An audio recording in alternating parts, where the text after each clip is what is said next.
100 দিনের কাজের জমানা শেষ, এবার থেকে 125 দিনের কাজ। মনরেগা এখন থেকে ভিবিজি রামজি। উপকৃত হবেন বাংলার 2.5 কোটির বেশি জব কার্ড হোল্ডার।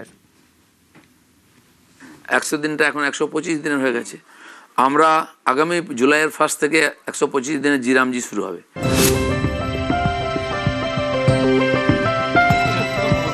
মনরেগা অতীত, 100 দিনের কাজ অতীত। বুধবার থেকে শুরু 125 দিনের কাজ। ভিভিজি রামজি, বিকশিত ভারত গ্যারান্টি ফর রোজগার ও আজীবিকা মিশন।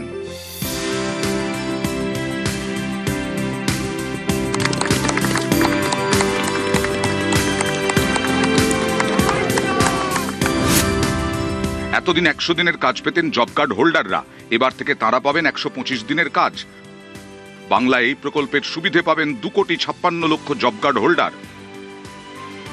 গ্রামীণ অর্থনীতির সিদ্ধারা ছিল 100 দিনের কাজ। গরিব খেটে খাওয়া মানুষের রোজগারের বড় ভরসা। রাজ্যে পালাবদলের পর গতি আসে 100 দিনের কাজে, এবার 125 দিনের কাজ।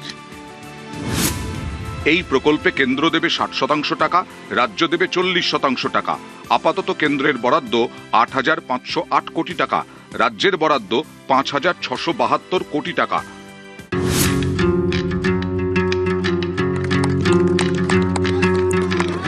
বীরভূমের সাঁইথিয়ায় শুরু ভিভিজি রামজির কাজ। সূচনায় হাজির বিজেপি বিধায়ক। তাজপুর, সেই তাজপুরে জি রামজির প্রকল্প 125 দিনের কর্মসংস্থান। এই কর্মসংস্থানের আজকে শুভ দিন। কাজের উদ্বোধন হলো। 125 দিন কাজ সকলেই পাবেন। তৃণমূল জামানায় এই 100 দিনের প্রকল্পে পাহাড় প্রমাণ দুর্নীতির অভিযোগ ওঠে, যার জেরে এই প্রকল্পে টাকা পাঠানো বন্ধ করে দেয় কেন্দ্রীয় সরকার। আপনারা জব কার্ডে টাকা পেয়েছেন? না, দেয় না আমাদের। নেতারা খেয়ে নিয়েছে। জব কার্ড আমি পাইনি, 5 বছর 6 বছর তারপরে জব কার্ডটা দিয়েছে, টাকা কোনোদিন পাইনি। না, আমরা টাকা পাইনি। আমাদের 18,000-এর মধ্যে 4,000 টাকা দিয়েছে, বাদ বাকি টাকা বাকি আছে। পঞ্চায়েতে গেছি, ব্যাংকে গেছি, টাকা ঢুকলেই দিব তাই বলে দেয়নি। ক্ষমতায় এসেই দুর্নীতি রুখতে কড়া পদক্ষেপ করে মুখ্যমন্ত্রী শুভেন্দু অধিকারীর সরকার। জব কার্ড হোল্ডারদের ফেস অথেন্টিকেশন চালু হয়, ডিজিটাল হাজিরা বাধ্যতামূলক করা হয়, নির্দিষ্ট অ্যাপ ডাউনলোডেরও নির্দেশ দেয় সরকার। কাজ হবে কিন্তু দুর্নীতি হবে না, এটাই এই সরকারের নীতি।